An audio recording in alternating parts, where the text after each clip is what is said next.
tells him, either you come with me or I'm leaving you behind. And Eugene bravely tries to pull his gun on him to stop him from leaving, but fortunately Glenn shows up and gives a couple of well-deserved hits to the face to Nicholas for being such a pussy and abandoning him and unintentionally allowing Noah to die. So Eugene, of course, asks about Noah, and Glenn just gives him this heartbroken look like, no, not coming. So they head back. Tara, fortunately, is still alive, just unconscious from her massive head trauma, but she is alive.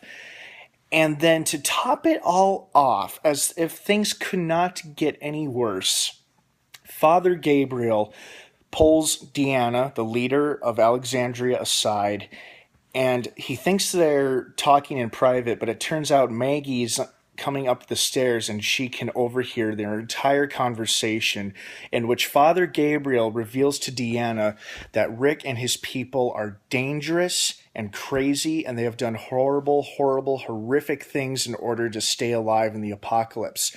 Now, Deanna actually points that out to him right after he makes the little accusation, or the what is it? Yeah, or during his insinuating, but she's like, Rick talked about that in his interview when I filmed him. He said they've had to do some pretty nasty things to stay alive out there, so that's understandable.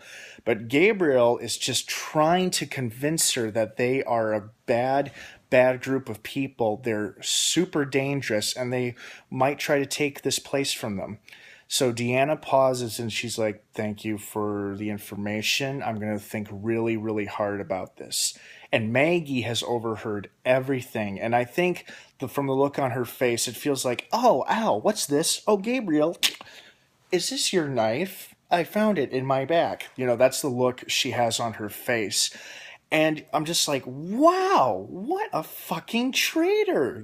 He's a bigger coward than Eugene. Jesus.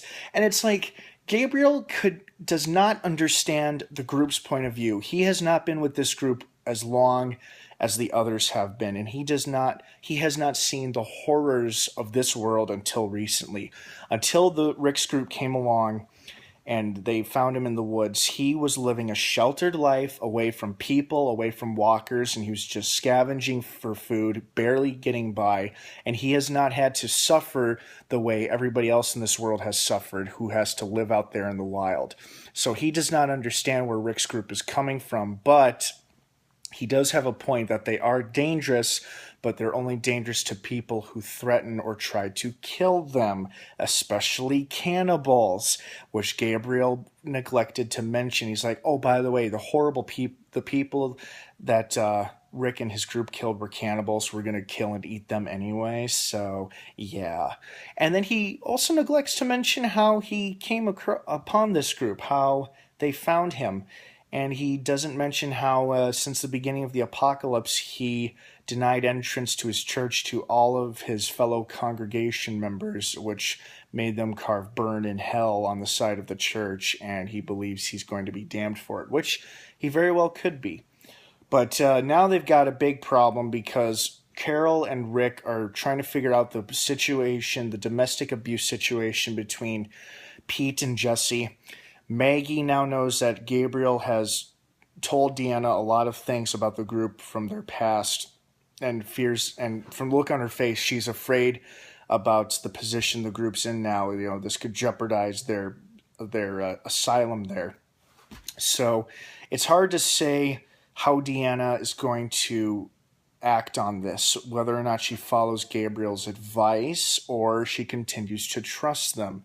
But even earlier in the episode, when she jokingly says to Maggie, I've given one more person from your group in a position of power, because of course she made Rick and Michonne the cops of the town, and now Abraham is head of the construction crew.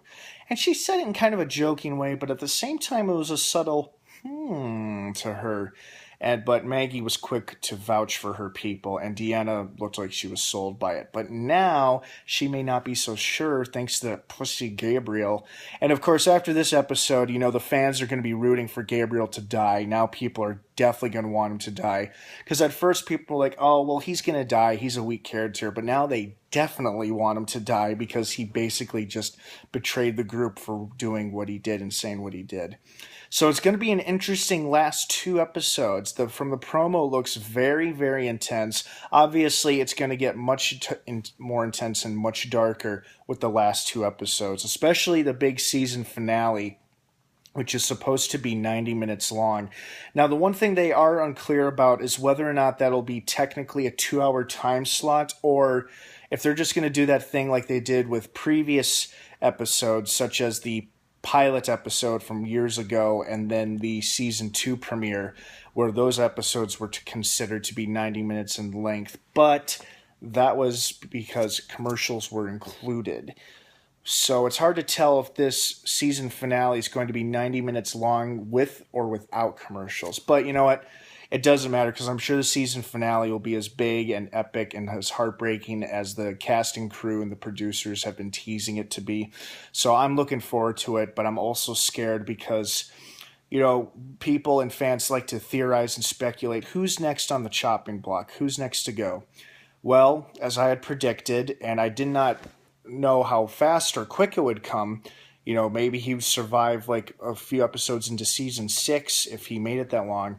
I had a pretty strong feeling Noah was going to go eventually because, you know, we're not that attached to him emotionally, because he was a fairly new character, but that's probably why it was easier to kill him off than, say, Tyrese, because Tyrese had been with the show for a while, but Noah was only with this show this season.